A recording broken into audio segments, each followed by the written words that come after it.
Hello, everyone. Welcome back to Leadership Talks for Emerging Leaders.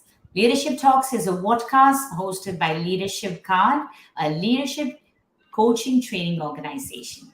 Leadership Card is the brainchild of four individuals, Kiran, Sandhu, Ashish Datta, Ramakrishnan, and Devesh Mohan, who share a common vision and mission to support 1 million emerging leaders to solve problems for self, others, and the organization. Leadership Card runs leadership programs for individual contributors and corporate clients. Our coaches collectively have over 100 years of experience and come from diverse fields. Every week on Leadership Talks, we invite leaders from varied fields and industries to share their stories and share tips and strategies which you can apply in your growth journey. Stay tuned till the end because every second of this podcast adds value and new knowledge. I'm your friend, Kiran Sandhu, a leadership communication coach, and I'm hosting today's episode along with Mr. Ramakrishnan on leadership and happiness. Thank you, Kiran. In today's episode, we have the privilege of having Mr. Murali Sundaram, who is on a mission help and transform 1 billion people to become happier, energetic, lighter, and prosperous. Help individuals by breathing slowly and deeply, 5 to 10 minutes breathe per minute.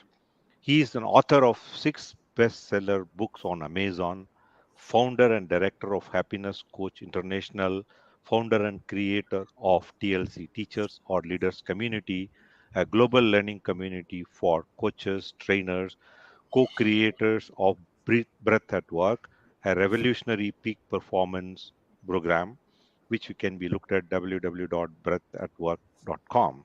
He has created more than 1,200 trainer coaches and 120 plus best-selling authors so far, and founder of unlimitedhappiness.com online mobile app learning university for happiness.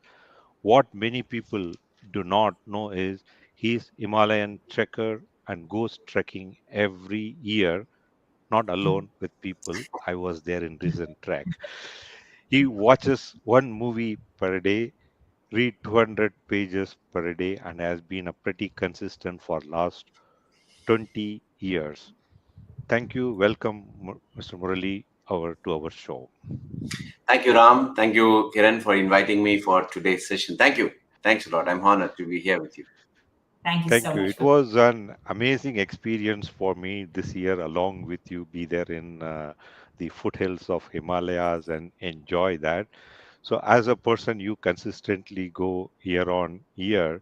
My first question is, what leadership lessons can you share with our listener that you have gained from trekking?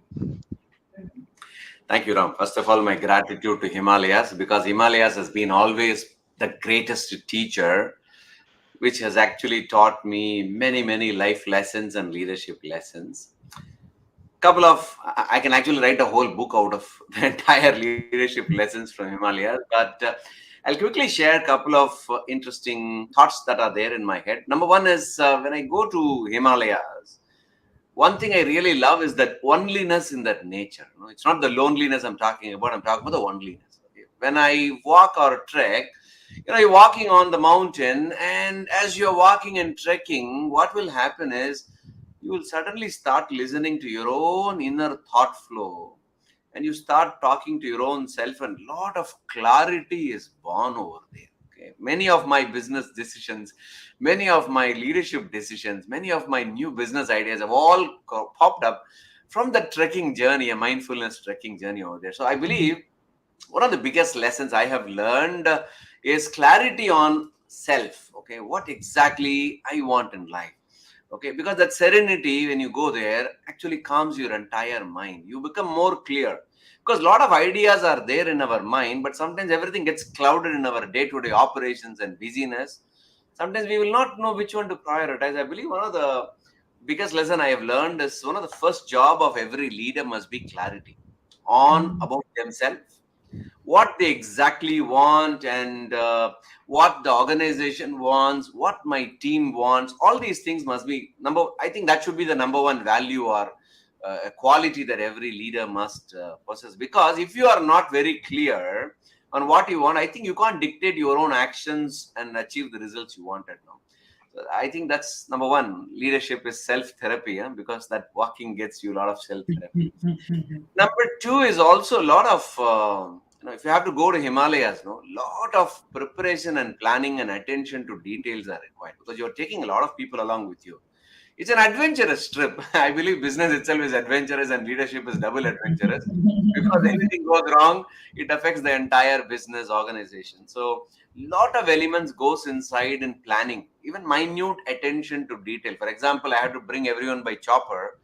Since I've been there many times, I know what exactly happens at the registration time at the chopper point. So that level of micromanagement of creating the entire list with the weight management, everything, which helped everyone to come down quickly and faster.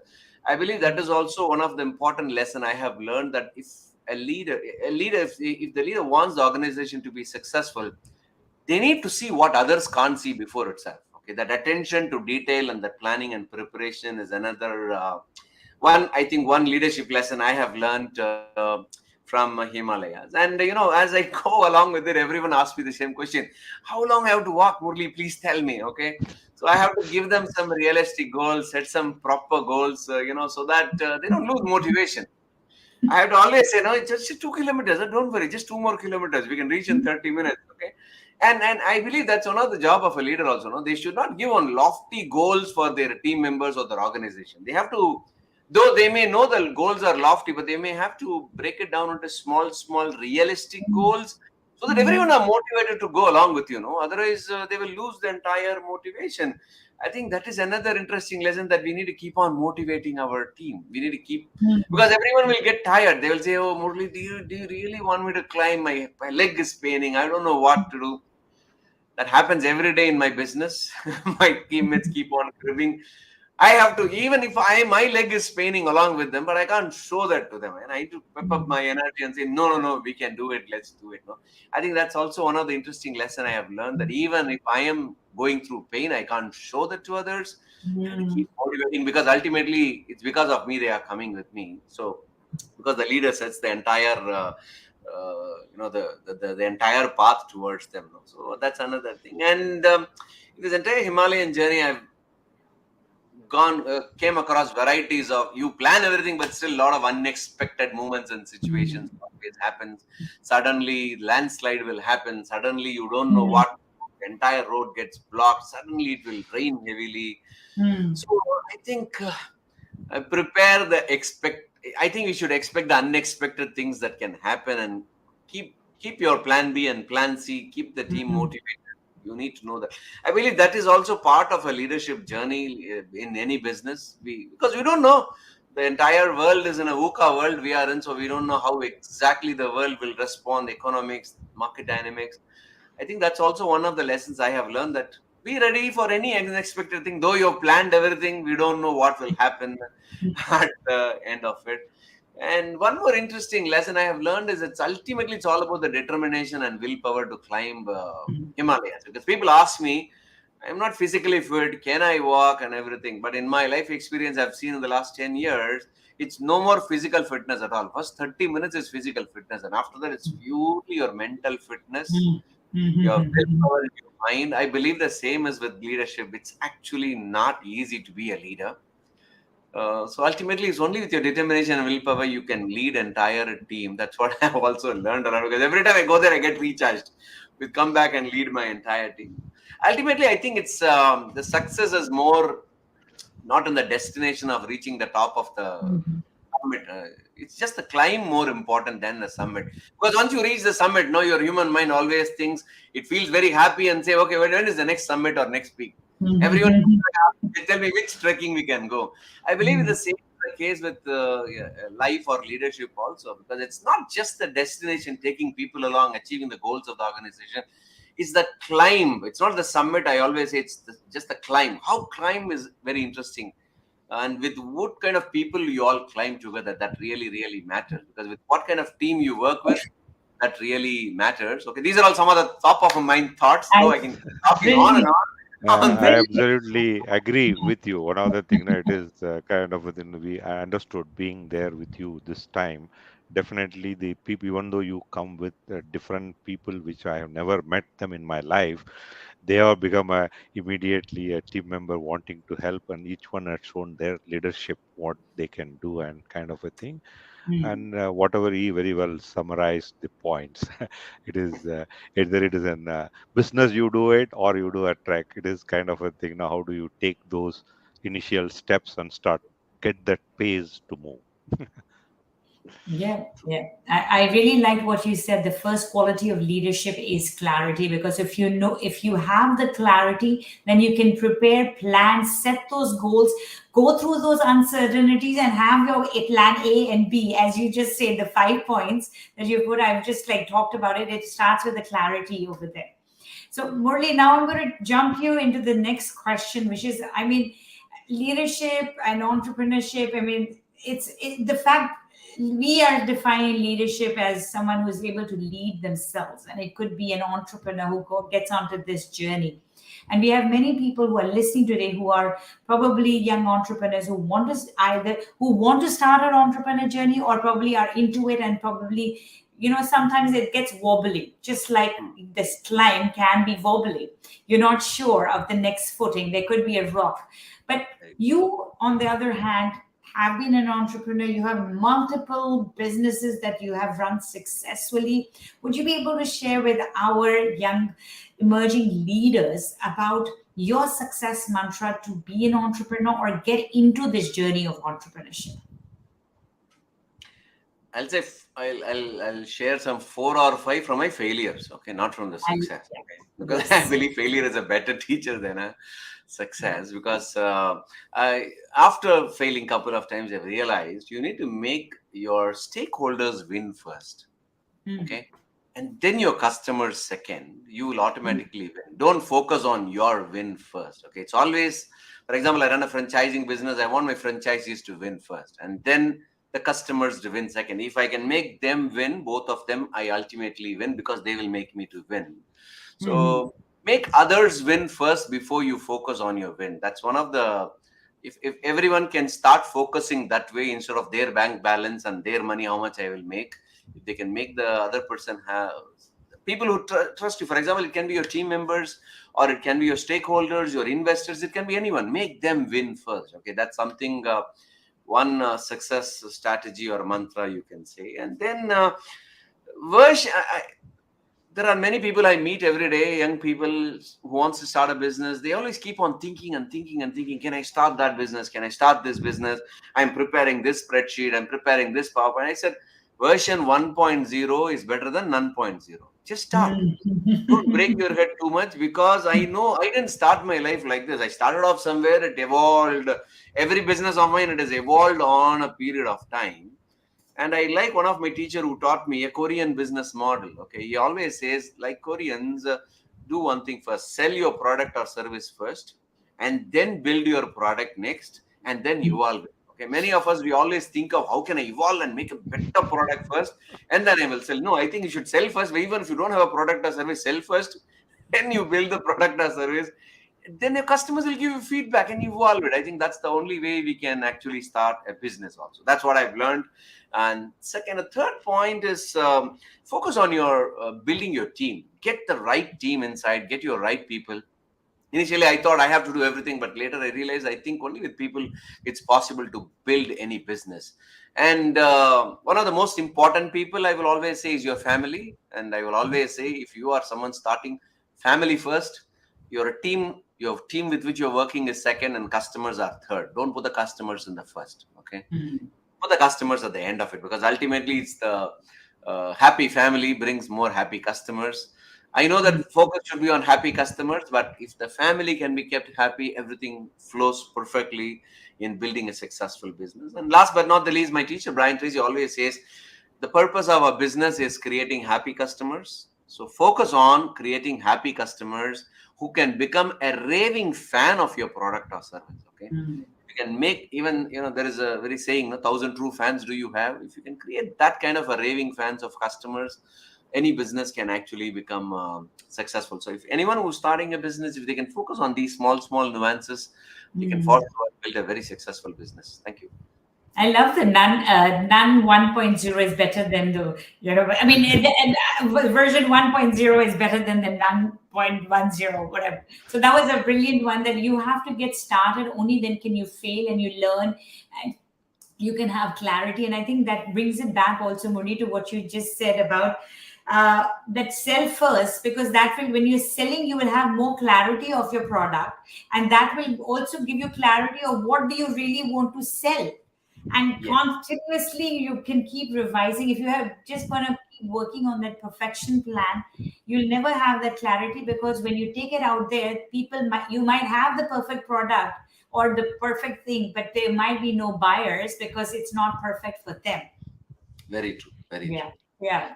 Okay. See, continuing with that entrepreneur's journey, I recently viewed your Facebook post on be soft on curves, which is My Himalayan video. Okay. Himalayan, which is a very nice one. I think it also every entrepreneur definitely require, and everyone for that instant require. Would you be able to explain that, how this is applicable to leaders? What is that? How they need to look at this? Yesterday I had to fire someone, okay, in my team. There are too many thoughts will come because the results were not there. As a leader, you really get angry. It comes on your nerves in spite of all the coaching you have done, okay? Now, in business or leadership, you should not burn relationships. Okay? You should not burn the bridges. So you need to be soft on curves like this also, because a curve that also, firing is also a curve. Hiring is also a curve. So you need to be a little soft whether you're hiring the right person. You need to also be soft when you're firing, because it's a dangerous curve, okay? Because in the past, I have fired someone. The thought runs in your head for a long time, because it's not easy to fire someone. It's somebody's livelihood and everything is there, okay? So that keeps on running in your head, no? So you need to be very, very soft in such dangerous curves. In Himalayas is full of curves. If you take one wrong turn, you either damage others or you are getting damaged. You will fall the entire valley. So that is something. And I think every day leadership is all about making a lot of decisions. And I believe every decision a leader makes, it impacts hundreds and thousands of lives directly and indirectly also. So I think before taking any decision, we need to be a little soft on the decision-making curve also, because it can either take your entire business up the curve or it can take you down the curve also. And also a lot of financial pleasures, emotional management, everywhere comes in, because ultimately leader is also a human being. So you need to be soft on your own self. Sometimes you end up in beating your own self. Okay, why did I make that decision? Why did I do that? Okay, so you need to be a little more soft for yourself. You need to be soft on others. You need to handle the pressures in such a way that you don't throw the pressure on someone. You may have a financial pressure because of the management of cash flow, but you can't push that on someone else. So you need to be soft there in the financial part of it. So I think in every aspect of leadership, there has to be a lot of areas, because everything is a topsy-turn curve ultimately to the leadership journey. So it's not a straight road, the entire leadership journey. So too many curves and U-turns and bends are there. So that's the reason, we need to be soft on curves as a leader everywhere. That's a great thought. Whenever you have hit the certain kind of a thing, take that curve or something, take a little pause and look at it. What is that you want to do, and move ahead. That becomes better. So one is, I am definitely a student of your happiness coach kind of a thing.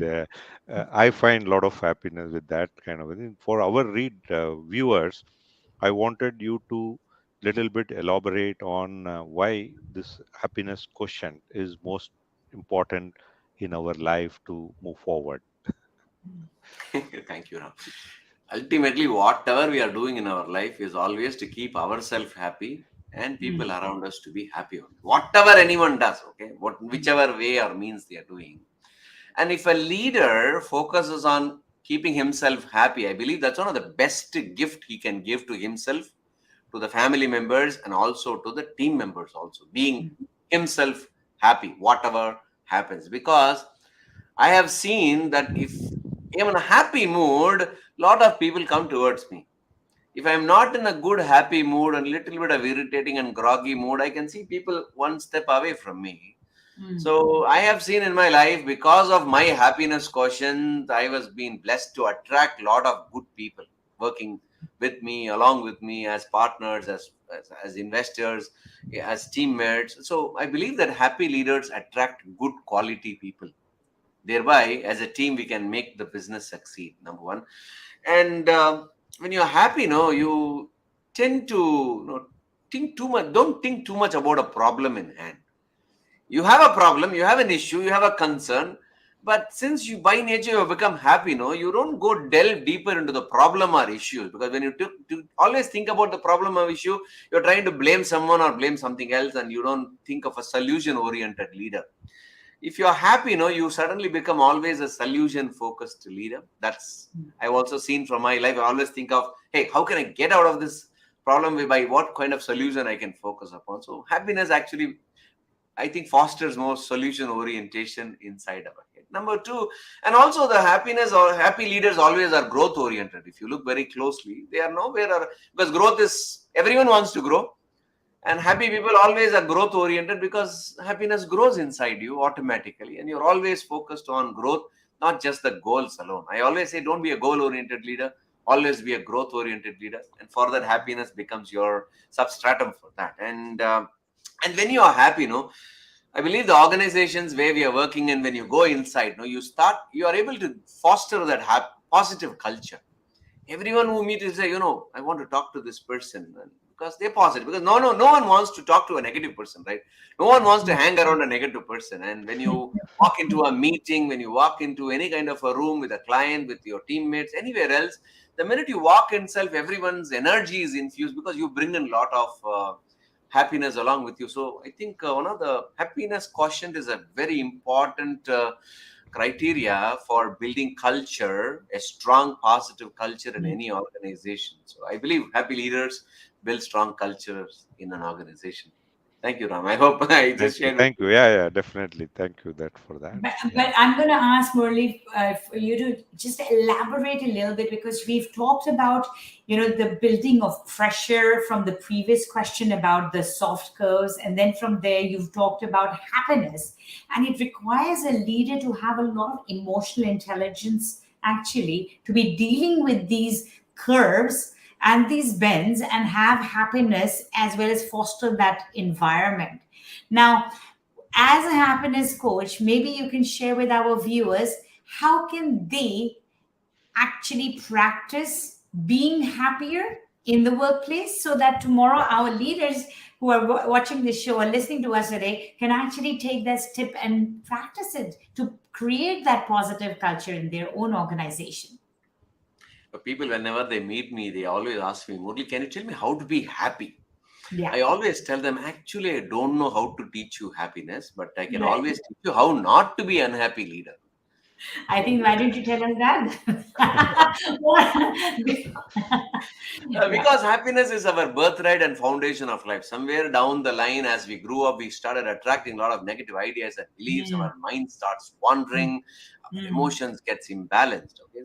These two, the wandering mind and the emotional burden, becomes a source of suffering or the keys of unhappiness in life.